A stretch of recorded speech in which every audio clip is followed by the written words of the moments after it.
How did you get Gary Vee on your podcast, and how did that conversation get out there? Yeah. So I guess the conversation that I had with Gary started in 2009 when I first wrote a blog post about him when I was 13 years old. And I'm not really sure why my 13-year-old self actually wrote that blog post, but something about me at that time attracted him to me. And I thought that this was a good person, and this person was right, and this person was showing the light in some way.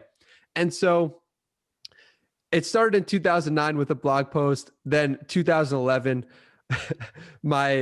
I wanted to go to his book signing, and my mom wouldn't let me. And and what do? I tweet at him and say, "Hey Gary, my mom won't let me go to the book signing."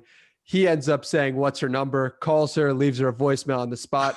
And that story was told so many times to my buddies in college, and just was a story that I look back on for a long time to remember, Gary Vaynerchuk's a good dude. His heart's in the right place.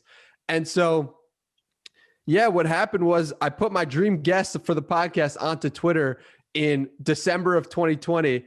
And that led one way or another to him following me and people going crazy and people telling him that he should be on the podcast. And so, yeah, then he decided to come on, and I talked to him, interviewed him, and it was a dream come true. It was 11 years in the making, really, but I'm really grateful for that episode. And you guys could check that out if you're listening and are interested in that, episode 39 of the Danny Miranda podcast.